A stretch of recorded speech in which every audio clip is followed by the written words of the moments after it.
Roderick Usher Wilkes, a man of refined taste and sensitive nerves, sat huddled in his favorite armchair, surrounded by the musty tomes and faded manuscripts that crowded his study. The fire crackled and spat, casting eerie shadows on the walls as the wind howled like a chorus of restless spirits outside. It was a night like many others, yet somehow, Wilkes felt an almost palpable sense of unease, as if the very fabric of reality had begun to unravel. His eyes, sunken and dark, stared into the flames, his mind afire with the words of the manuscript that lay open on his lap. The text, penned in a hasty, red-ink scrawl, told the tale of Emilia LaMotte, a forgotten belle of the antebellum South, whose beauty and fierce determination had captivated the hearts of many a gentleman caller. And yet, it was not the story itself that held Wilkes enthralled, but the peculiar, almost otherworldly, handwriting that seemed to shift and writhe upon the page like a living thing. As he read on, the room grew darker, the shadows deepening, and the wind outside taking on a mournful, almost human tone. The words on the page began to blur, the sentences twisting into strange, serpentine shapes that seemed to raise the hairs on the back of Wilkes' neck. Suddenly, the clock in the hallway struck 11, the chimes echoing through the study like a summons from beyond the grave. Wilkes' gaze remained fixed on the manuscript, his eyes tracing the lines of text as if mesmerized by some dark, ancient incantation.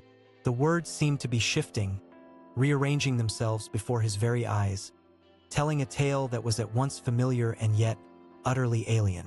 As he read, the room grew darker still, the fire dying to embers, and the shadows coalescing into twisted, human-like forms that seemed to lurk just beyond the edge of perception. The wind outside had dropped to a malevolent whisper, a soft, raspy voice that seemed to speak directly to Wilkes' fevered brain. And then, without warning, the manuscript slid from his lap, the pages drifting to the floor like autumn leaves on a forgotten grave. Wilkes' eyes, still fixed on the empty space where the manuscript had lain, seemed to see something that was not there, something that lurked just beyond the boundary of reality. His eyes, black as coal, remained fixed on the spot where the manuscript had lain, as if beholding some ghastly specter that had materialized in the midst of his study. The air was heavy with an unholy silence, the only sound the soft, rasping whisper of the wind outside, which seemed to take on a new, unmistakable cadence, a low, maddening rhythm that seemed to pulse in time with Wilkes' own racing heart. And then, in the darkness, he saw it, a figure tall and gaunt, its face a death's mask of white, its eyes two burning coals that seemed to bore into Wilkes' very soul. The figure stood motionless, its presence seeming to fill the room, its gaze a weight that crushed the air from Wilkes' lungs. The clock in the hallway struck 12, the chimes tolling like a dirge, as the figure, without moving, seemed to draw closer, its presence suffocating, crushing. Wilkes' mind reeled, his thoughts fragmenting into madness, as he realized that he was staring into the face of Emilia LaMotte herself, the belle of the antebellum South, whose beauty had captivated so many hearts. Her eyes, black as the Mississippi night, held Wilkes' gaze, drawing him into their depths like a moth to a flame. He felt himself being pulled, inexorably, into a realm where time was meaningless, where the past and present blurred into a single unholy moment. The air was heavy with the scent of magnolias and decay, as if the very fabric of reality had begun to rot from within. As Wilkes stared, transfixed, Emilia's face began to shift, her features melting like wax in a furnace. Her eyes, those black, burning coals, remained fixed on Wilkes, even as her skin turned sallow, her hair yellowing to a sickly, jaundiced hue.